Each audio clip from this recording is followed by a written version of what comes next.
Okay. This dude beat her up. After being And I had to thump him in the head a couple times in the dark. And that fucked all my shit. I got a boxer fracture right here. I got a crack right here, man. Hitting him wrong. And he had bumps and shit right here in the back of his head. I didn't know where I was hitting. I was just swinging, dude. I hit the wall a couple times too. So, yeah, don't. I mean, I'm not gonna say don't trust people. Just make sure that you're the smart voice of reason, saying no. Let's go fucking stay over here where we're safe. But like, don't go traveling with a train guy named Jason Hug, because he's the one that did this shit. Jason Hug. Yeah. Fuck. You beat my ass up and cracked my tooth. Oh, and download. Oh, that's related. The hardest shit that we've ever been through, though, man, it's in Springfield, Missouri. Going one way, which is east, easy as fuck. Getting out of there, going west, dude, you'll be waiting forever. The intermodals that go through Springfield, they know everybody's going out west, so they're gonna wait to stop in Tulsa, Oklahoma instead of Springfield, and then they'll go from Tulsa, skip through Texas, and get to New Mexico before they start. Before they stop. So, I mean, that shit sucks. It's stupid. But, I mean, you'll very rarely catch one that's got a picket wings or something that you can just jump on. Picket wings is a semi-trailer. It's got skirting on it, man. You just ride up on that. You hop underneath it.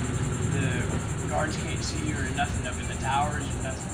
They won't see you. Wow. Hop in a gondola. Just make sure that the tower's right here.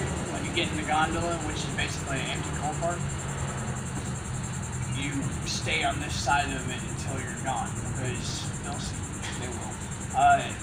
If you're hopping on an intermodal that's got double stacks, keep it to 48-52. It's 48 feet by 52 feet. And they've usually, on every other cart or something, got a place big enough that you can sit 4 or 5 people down comfortable and play the guitar and all the way there. I wouldn't suggest all sitting, but you can. It's more common than not to get caught.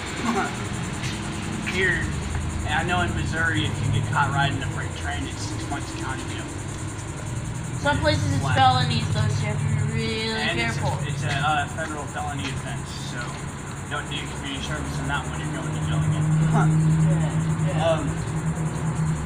But I mean, it's all hard. I mean, you can't really pick the hardest part unless it's like when we got to Hot Springs, somebody was giving us their campsite, which it was paid for.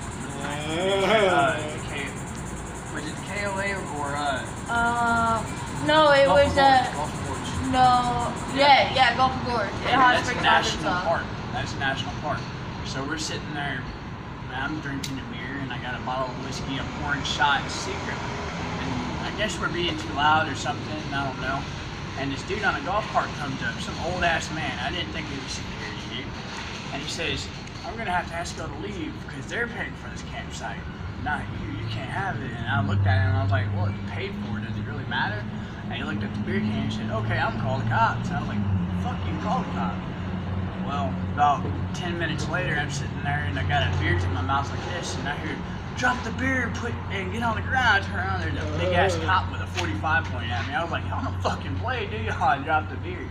And I got on the ground, and they started harassing her, and they put me in handcuffs. And I said, look, I know how to dislocate my thumb, and if you touch my old lady anyway, then putting handcuffs in the back of the car, I'm gonna just let the fuck out and punch you. I did it because this scar right here on her head, they went up behind her and they said, quit talking to the neighbors. The neighbors were going to find me out that night. They'll bail me out. And the cops threatened the neighbors, said they'll go to jail if they help me out, and threatened her, saying if she don't shut up talking to them for me, then she's going to jail. Well, she flipped out and started calling them pigs and bitches and hoes. They banged her head on the table, and I slipped out of my handcuffs and I popped the big ass dude, and he just looked at me. He said, okay, I'm not going to write you a ticket or even put you on your ass for that, dude. And I was like, why? He said, I've never seen anybody do that shit before. I was like, well, you're going to put me back in cuffs and no, I'm going to jail now. So they just wrote me like $12 12 tickets on open containers every other way that you can say. So I probably got 30 open containers in one night. And then I got solicitation of a campground, unlawful disrespect to a police officer, which I could have gotten assault on a federal police officer. That would have been bad. So luckily, but yeah, that was the hardest part, getting split up in a big ass city. She doesn't know where the jail's at. I did a little juvie time in Hot Springs, so I know where shit's at there. But so I walked like 5 miles from county jail all the way into town, and then I had to get at the library and ask her where shit's at. Yeah, getting separated from your crew, man, that's the hardest shit, because usually what they'll do is arrest everybody but one, and that one person's gonna lug everybody's shit around, dude. Watch everybody's dogs, feed, water, all that shit, dude, until everybody gets out. So it's a family. It's basically like a family. It's your crew is your unit. Your family. You work as one. You take care of each other. So if other people are in a tight spot like jail, you gotta pick up the slack for them and take care of everything while they're gone until they get back. Hey, this woman's done it for me 10 million times. I go to jail, dude. I'll get out and she's carrying my shit up the street trying to find me. I'm like, hey, babe. And she's like, hey, thank you. Come grab your fucking bags. I love you. We used to have a big ass German Shepherd, Georgian Black Mountain Curt mix. Most loyal, funny fucking dog in the world. Her name was Dixie. She was hilarious. She was so sweet. We could leave her in a camp spot without having to tie her to like a tree or anything. She was never on a leash. She'd sit there and wait for us the whole time. She'd never move. Aww. Yeah, she was a loyal ass dog, dude. If I'd say hop on train, she'd hop up in my arms. I'd climb the fucking ladder. Dude, she was awesome. But she about froze to death last year. Wow. So we gave her to a good home so she could be warm. Yeah. She was dying, like. It was too cold. We were even dying. It was so cold out there. In St. Louis, Missouri, in the wintertime, you walk out your tent. 5 seconds later, you feel like you are on the verge of frostbite. It burns. It hurts. Yeah, I couldn't even smoke a fucking cigarette. Couldn't even smoke a cigarette. I had the whole hand warmers like this, just smoking. It got to the point where we pretty much hibernated in our tent. Yeah. Yeah. How did y'all get food? Biddle House. Biddle House. This is a place called Biddle House. That and Biddle House wasn't an option. St. Patrick's during the day. If none of those were an option, then we'd have to brave the cold. Yeah, we hated that shit, you don't but even we have had to fly to. signs up there for food, man. I mean, you just sit down with your backpack and Play a drum. Play a drum. They love that shit down there. Play a drum, an instrument, anything. Just don't let the cops get you because it's illegal to panhandle in any way, shape, or form down there. The cops in St. Louis, Missouri are assholes. They will fuck with you. Your check isn't enough to help to last through the month? We didn't have it back then. We didn't have it back then. We got it back not too long ago. Back to Springfield, Missouri, back in March. And then, so, like we told you, it got stolen. So we have to go back there and get it eventually. We're going to come back here to Florida. And then our next station. Does what you get last you? What? Your check, does what you get on your check last you through the month? Or do you spend usually it still right, have it's to? $750 a month. If you spend it right, you can last the whole month. And then you get another check the next month. What we should do with it is go get a hotel room for the month and have like $10. Sometimes we like a little R&R, man. You know? Yeah, but then you wouldn't have money for food and stuff, and you still have to panhandle. Yeah. I mean, hotels are so fun. Yeah. I'd rather just get a nice ass like tent and find a good spot. And even in-town suites, it's $300 a week. Yeah. $300 a week. It was $247 a week. Split that up into 4, man. You've already spent. And then HUD housing has a forever long list. 10 years. So Seattle, it takes 10 years. really, 10 years? 10 years Holy to get a cow! house in Seattle. So I mean, you might as well just save your payment. Really, just not worth the hassle, man. Plus, I mean, if you do it right, man, this life is such a great life, man. Why would you want to fucking put yourself in a fucking okay? I call 4 walls and a roof. I call a house a cage, man. You're not living your life to the fullest. You're staying in a worse spot doing nothing, wasting away. Man, go travel, see the world. At least until you know you've seen it all, or like you've had enough and you've seen enough. Then you can probably settle down, stay in one spot. But do as much as you can while you can, man. You know, as long as, or as long as you feel like it, man. Because, you know, life is a gift. You only get one. Life is worth living, and you gotta live your life to the fullest. You know, don't waste that precious gift, man. Because so much. This world has so much to offer, man. Go out and see at least a little bit of it. Sorry. You alright? Yeah, sorry, I got passionate. Yeah. The economy sucks too, man. So like, everybody in this world can walk by me and say, "Get a fucking job," while I'm holding a sign saying, "Give me a job." I hear that all the time. Yeah, and I'm holding a sign on the side of the road saying, "Need work, will work for money."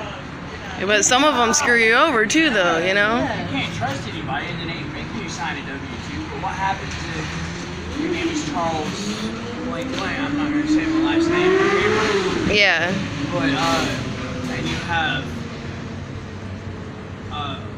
felonies for international drug dealing, felonies for manufacturing and deliverance to an undercover police officer. You know, I can't even go into a business and fill out an application, and you know, I have to ask them, do you have a certain kind of criminals? You know, I have to ask. Wow. By legal standards, they can't hire me if they have. It's just part of, you know, what I was told to stay out of prison for fucking life. Because the amount that I had whenever they kicked in the door, you know. And how old were you when you did all that? 20. You were 20? Yeah,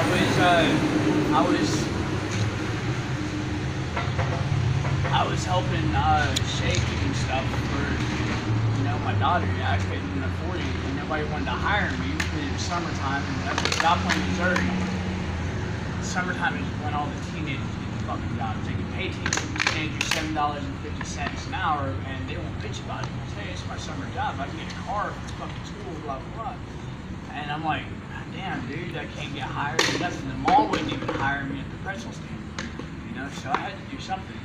I walk up to this dude with an 8-ball, my last 8-ball. I was quitting selling. I had enough money set up to put my daughter's kids in fucking college, Ivy League. You know, I had it all set up. I wasn't spending it being stupid, you know. I wasn't out at the clubs every fucking night smoking cocaine and being a jackass. And you tell it because you can't, I mean, your teeth aren't that black. I would think they would be more black. I don't smoke it. And I never really did it. Oh. Yeah. Wow. I mainly cook it, but when I did it, it was my own shit or something of people that I trust, and not only shot it. I mean, I'll smoke it I would smoke it, and I don't fuck with shit. Well, we just stick to weed now, man. Yeah. We just I'll where mess it's at. with It's other good shit. for you. It's a natural medication. I'll mess with other shit. It's a man. plant. If Yeah. you gotta inject it to get high, fuck no. I was to the point, man, you could give me an 8-ball inside of a fucking light bulb and I could smoke it and go to sleep. Yeah. I was just to that point. I could do a 100-cent shot and make probably $80 worth of dope in that motherfucker. And just barely fucking, you know, damn near overamp myself. That's how bad I got. And so I walked up to this dude, something in my head clicked like, don't fucking ask him. But I was like, hey dude, you party? You fuck around? And he said, yeah, what you got? And I said, I'll give you an 8-ball for a 10-pack of diapers, man. I really needed diapers and I wasn't going to spend on college funds, so I went out and hustled. Well, he says, okay, in 1 hour meet me at the Frisco Trail, which is the bike trail in Joplin, Missouri, where people go to jog, camp, and all that shit.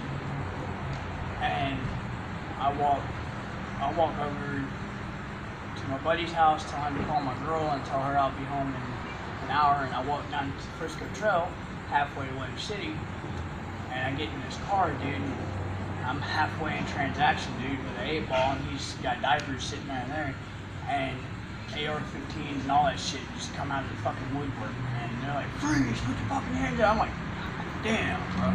So I got fucked. You know, I'm fucked. Damn. So I can't get as much, you know, you gotta be a felon fresh out of prison with your probation officer working for you, you know, helping you to get a fucking job as a felon. It's not as easy as all these rich ass yuppie fucks walk around and say, oh, you can get a job, man, I'll work over here. I'm like, well, I didn't quite go to prison, man. It was my first time. They put me on fucking everything in the world just so I wouldn't go to prison. I had a daughter, you know, and they saw about my fucking life, dude. I don't really fuck around that much, you know. like to party, but I like to be able to not fucking go insane, you know? I get on that shit and I black out sometimes. Like, I woke up on my neighbor's roof one time with a Mossberg pump fucking waiting on a shotgun on the cops to come, man. They kept rolling by, and every time I woke up just like, what the fuck's going on? And my buddy's recording me laughing his ass off. I'm like, what if I really shot at him, motherfucker? There's no bullets in it. So, I had to quit that shit, you know? Yeah. My daughter, she's Very thankful you did. Yeah. You wouldn't be here right now. Huh? You wouldn't be here right now. I would not. Honestly, dude, if I kept selling, I would have probably either gotten robbed, killed, or wound up like half of my family and went to fucking maximum penitentiary because I did something stupid.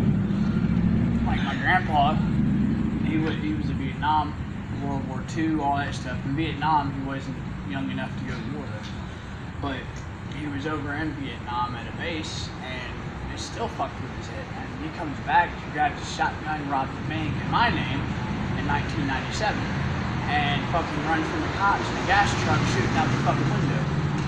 Dang. My family's fucking nuts. you shoot a gas truck, all it takes is one shot and then a spark. And probably a block's radius is fucking over. Wow. But yeah, I met her up in Denver, Colorado, man. That's when my life started changing for the better. Fucking hopped into Denver. I wasn't even looking for a role. I went to, what's the damn place? Sock's place.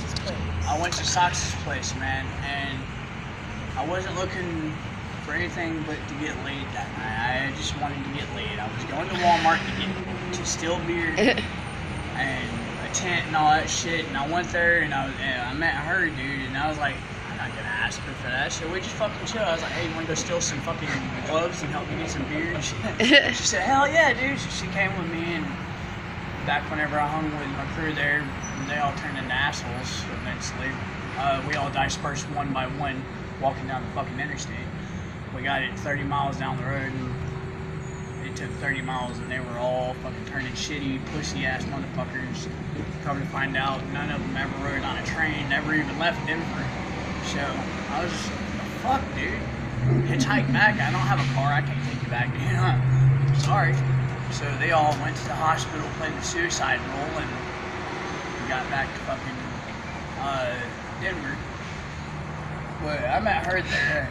She went in and stole some gloves with me and then helped me return them. And we went and got a tent, an 18-pack, got 2 joints, and we went to, what's the river? Oh, Platte River. We went to the Platte River and chilled for the night, man. Grilled some fucking hot dogs on a little bitty grate that I stole off of somebody's porch. Went swimming in the Platte River. Went swimming in the Dead Body River, and yeah. That's why they baptize you in the Platte River there, by the way. Nice, nice. It's very dirty. And by the way, you might find a since couple dirty rigs in that water. Yeah, don't ever go barefoot. Don't go barefoot.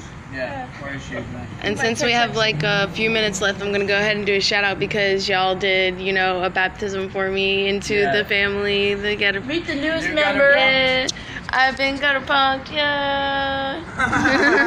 Yeah. And he actually She's one made of me. us.